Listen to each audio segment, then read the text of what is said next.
the conflict in the Middle East, the war that is escalating, the getting to the new phases and new attacks and escalation is somehow gradually, or if I can put it, or maybe somehow drastically is happening. Pepe, what is your understanding of the Iran strategy and how is it going to, influence the whole region? Well, Anima, that's exactly the theme of my latest column, which came out in Russia yesterday night. So now it's morning in Brazil. Anyway, now it's circulating. It has translations, not yet in Portuguese, as far as I know, but soon we'll have Portuguese translation. I focus on the decentralized mosaic strategy, which is the official denomination of the Iranian strategy. Exactly. You're going to see it. It's the allusion is right at the title.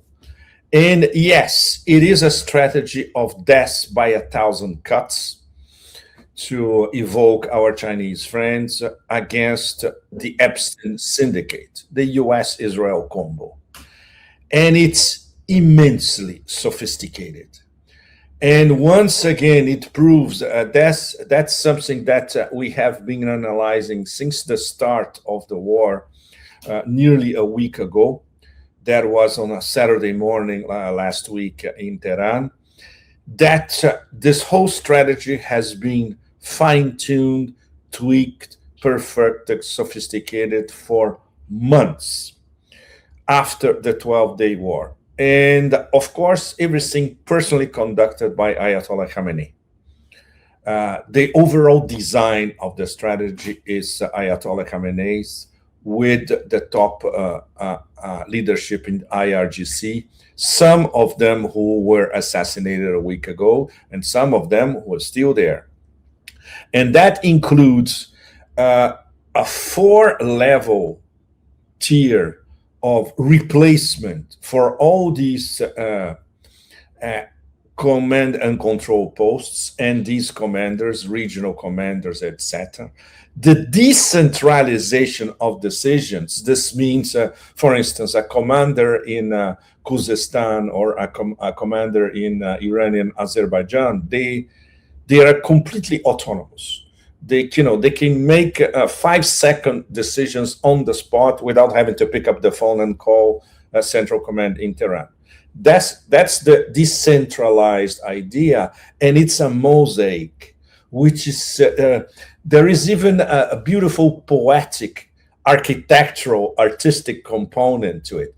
Those fantastic mosaics that we see in Persian mosques or palaces all over, like in the extraordinary mosque in Isfahan.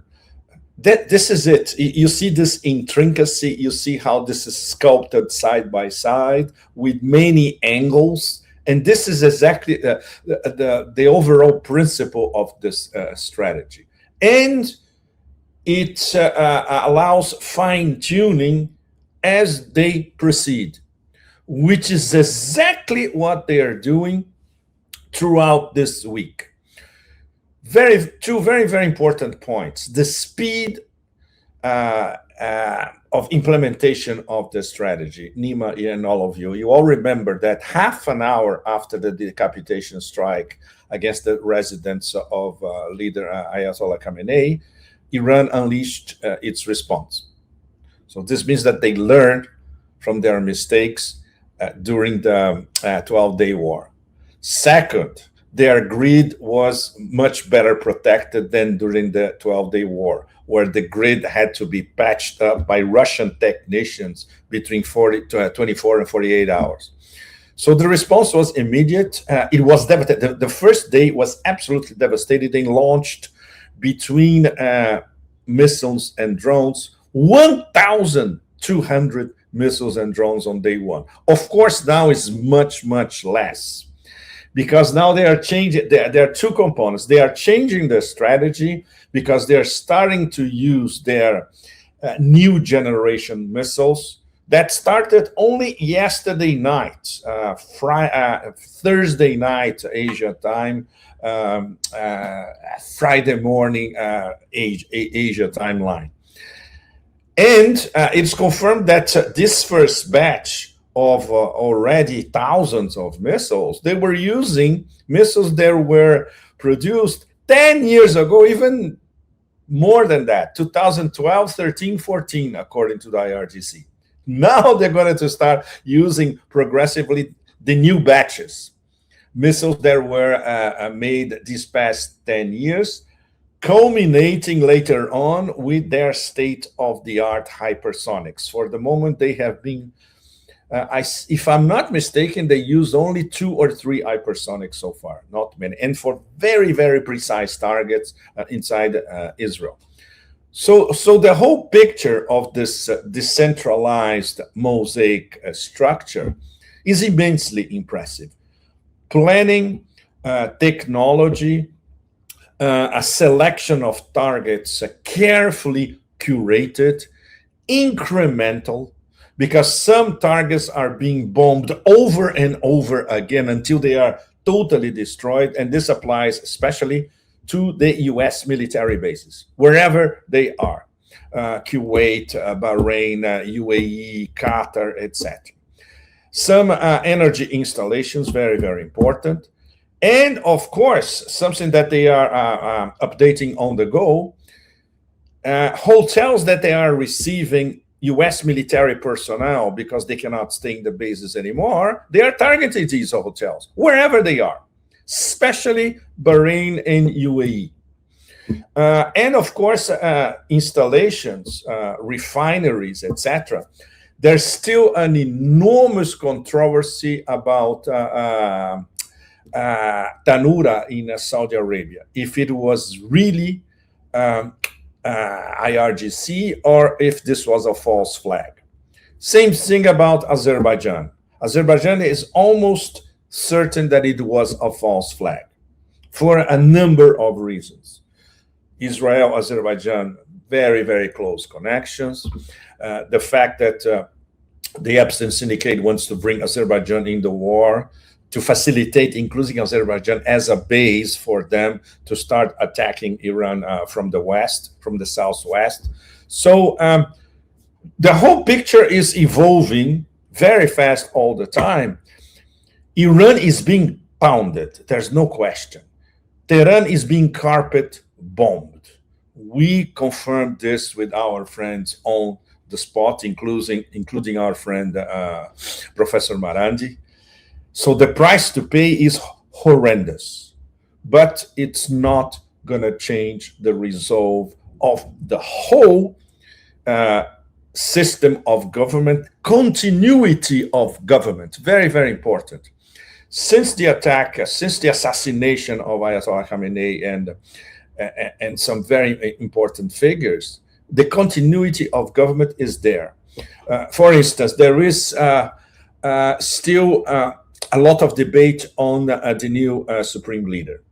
It's practically certain that it's Moshtaba Khamenei's son, but they have not announced that yet, and they are not going to announce it probably anytime soon.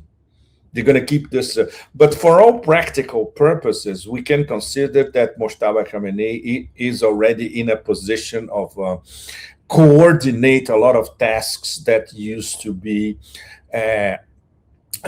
under Ayatollah Khamenei.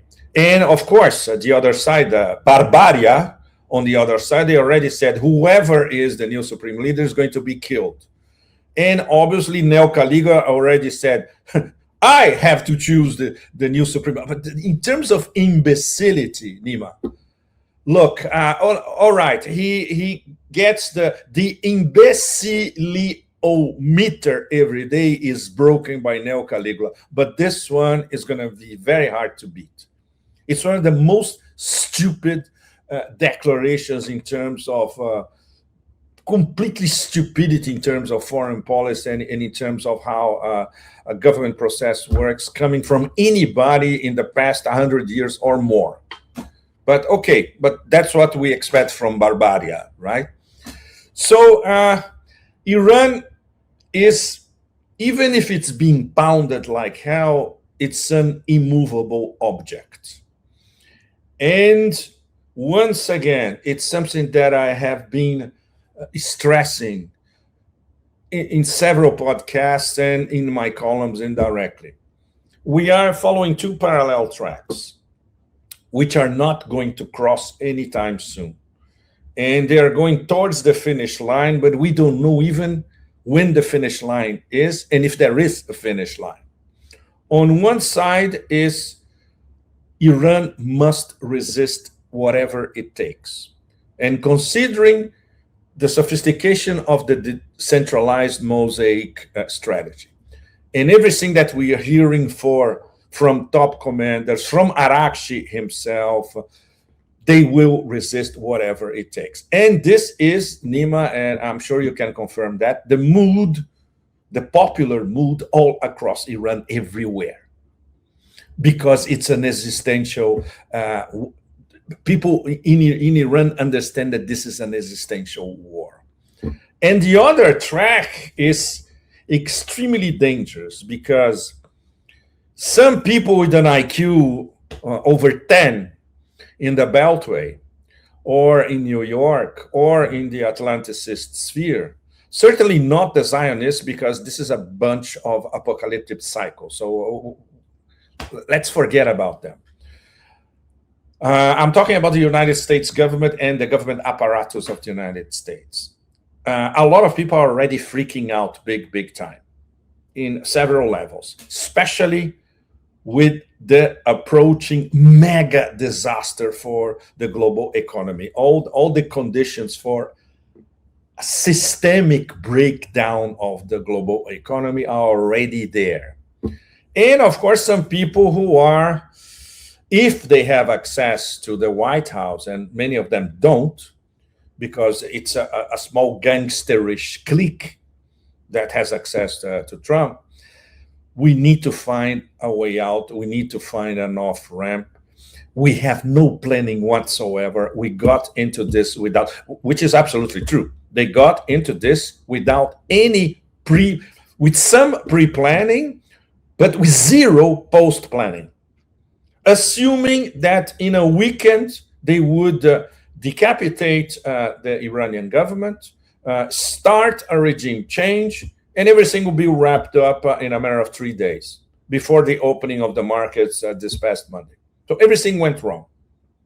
They didn't achieve any of their objectives. And that turns them into even more dangerous, cornered animals. So considering now that we have no rules whatsoever, that's the new geopolitical paradigm. Considering that we are dealing with an extremely unstable, childish neo-Caligula, which is going to get more dangerous by the day. Considering that everything that he wanted to achieve, he didn't. Considering that he won't be able to achieve it anytime soon, if ever. Considering that he imploded his own presidency already, and he's in the process of imploding the global economy at the same time, we have no idea what kind of absolutely absurd and immensely dangerous decision can be just around the corner. So that's why these next few days are going to be, of course, absolutely crucial.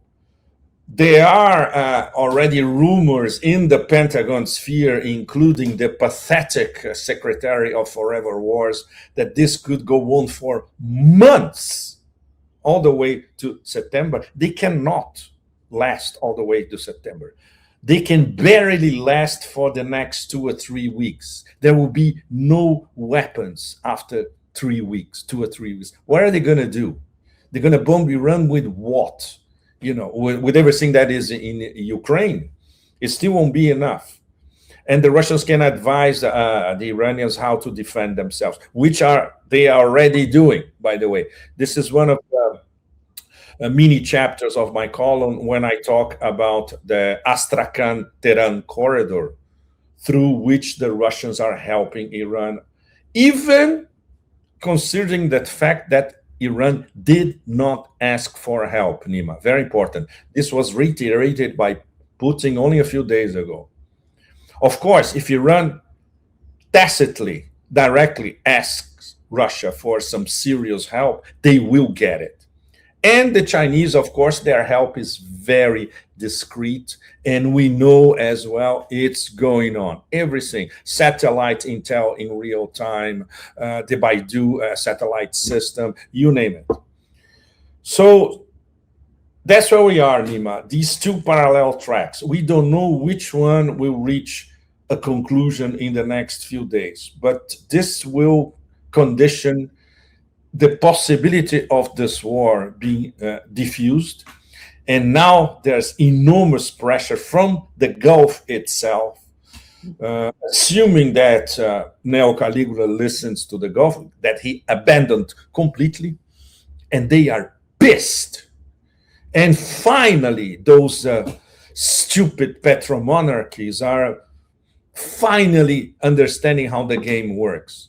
You're just vassals. We were using you. We are forcing you to sell your petrodollars in US dollars so you could recycle and buy stuff for us, Americans, or invest in our Wall Street. We don't care about you. We only care about Israel. And now we have the tacit graphic proof in their own mini petromonarchies, and they are doomed. All of them, they are doomed.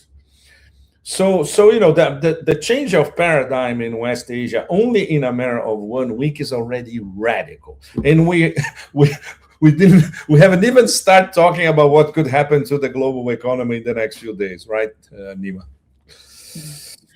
Pepe, what was reported in the Financial Times is that Saudi Arabia, the United Arab Emirates, Kuwait, Qatar are discussing withdrawing from contracts with the United States and canceling future investment commitments in the United States to alleviate some of the economic strain imposed upon them by the Iran war.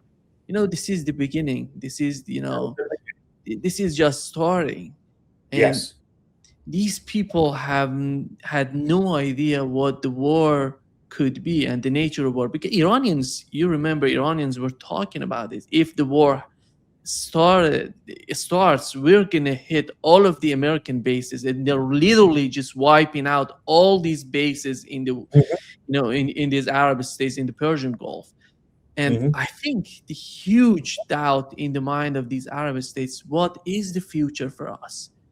How can we survive? It's not just about oil. It's about food, water. It's about everything. Food and water, especially, Nima. Correct. And look, let me read for you and for all of you over there. I'm sure many of you have seen this open letter written by Khalaf Ahmad al-Habtour. This guy is an enormous fish in the Emirates. Billionaire, investor, former diplomat, respected by all the elites, respected by MBZ himself, respected by the Saudis, respected all across the Gulf. He wrote an open letter to Trump, which is it's devastating. Basically saying we didn't sign up for this. Of course, now you're seeing what the Americans forced you to sign up to. So some of his questions: was this your decision or Netanyahu's pressure? Did you calculate collateral damage before firing? You placed the GCC countries at the heart of danger they didn't choose. They means all of us in the GCC. Your board of peace initiatives were funded by Gulf states. This is essential.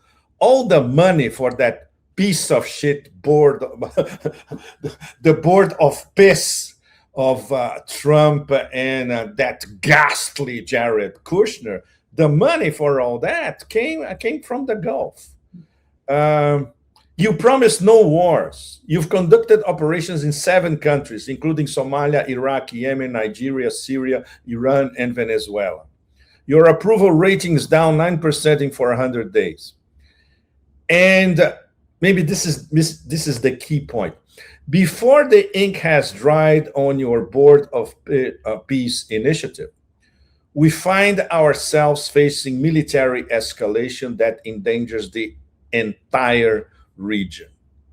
Well, the only good thing relatively auspicious from all that is that the board of peace is dead. There's no money for it. Unless, of course, Neo Caligula and his cronies in the US will put money into it, because they won't, because it will be a losing proposition in business terms.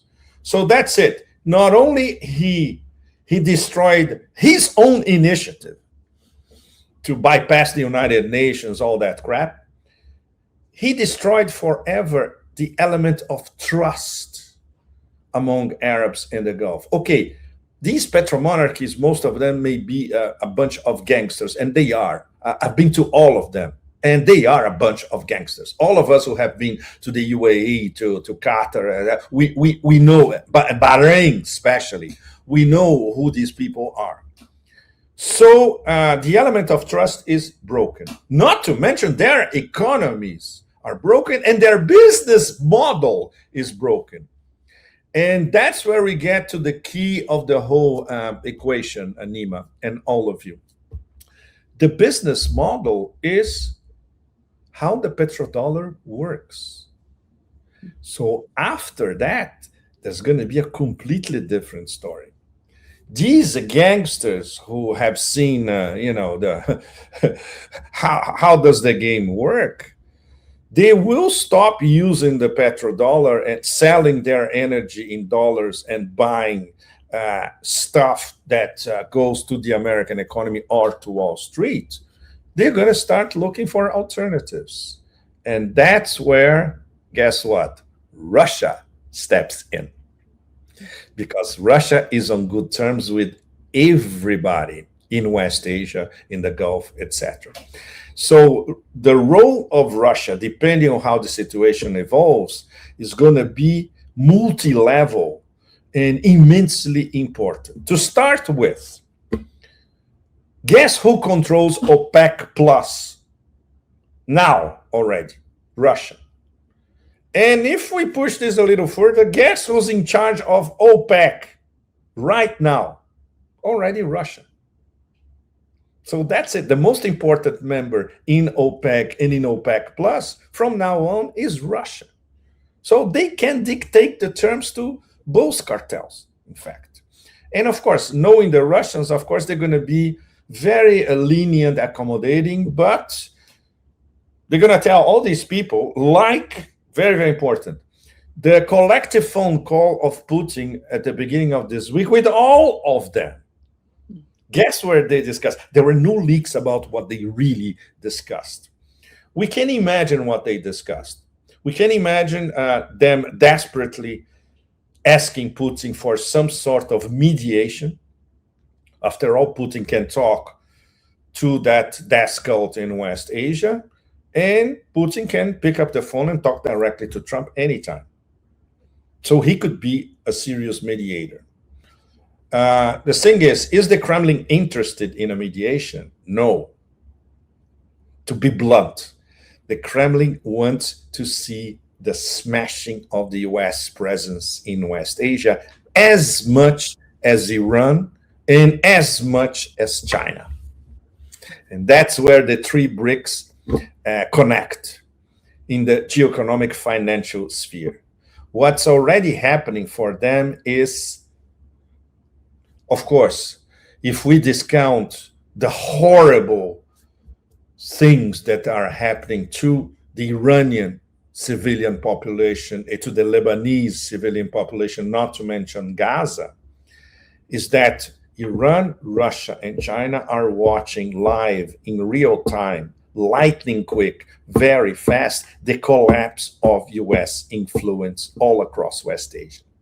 We can already see if all the elements are there. And from now on, it will only get worse for the Americans. So later on is different. Later on, in terms for the Chinese, is also, wow, very, very sweet. Because the transition is going to be from the petrodollar to the petro yuan. No question about that. And for Russia, in terms of the umbrella to protect all these Gulf petromonarchies, could eventually become a Russian umbrella. If the Russians are interested, it's up to them. Would be an extra for them. So can you imagine everything that we're talking now has been happening in less than a week. So this means the whole system, it is a systemic shock because the whole system is already upside down in only 1 week. And can you imagine after 3 or 4 weeks with the Strait of Hormuz, for all practical purposes, blocked, even though the Iranians are saying it's not? That's a diplomatic way of saying, yes, it's blocked for all these NATO-stan members and hostile nations. For our friends, it's open. For instance, if an Indonesian cargo wants to cross the Strait of Hormuz, no problem. For the moment, for Russians and Chinese, it's totally open, back and forth. For the West, for the West as a whole, is totally, for Israel, we don't even, completely blocked. So we are already seeing spike in the price of Brent crude, panic all over, especially certain parts of Asia, especially Japan, South Korea, Taiwan. They are absolutely desperate. China, they still have sizable reserves. China, their reserves, if I'm not mistaken, they are around 240, 250 days, which is more than enough for them to reorganize the flux of energy from the Middle East and count on more coming from the power of Siberia, from Russia, oil from Kazakhstan, gas via the Turkmenistan Xinjiang pipeline. They have several other options. But for Japan, South Korea, and Taiwan is an absolute disaster. For Europe, what Europe depends on Persian Gulf oil, same thing. Replace gas coming from Qatar to Europe, forget it, because Qatar turned off the taps. And even if they would turn it back, would take at least 1 month to regularize the whole system. And on top of it, we have that fabulous, casual, just like in the middle of a conversation, say, oh, look, I had an idea. I was thinking, I had an idea. This European elites, they want to cut off Russia completely from selling energy to Europe. Look, why not? There's no problem. We could do this now and sell to our friends and partners across Eurasia or Global South, etc. So once again, the Euro Chihuahuas, which is their specialty, the only thing that they know how to do is to stab themselves in the back. So now there's no more energy, especially gas coming from Russia, and no gas coming from Qatar. So what are you going to do, motherfuckers?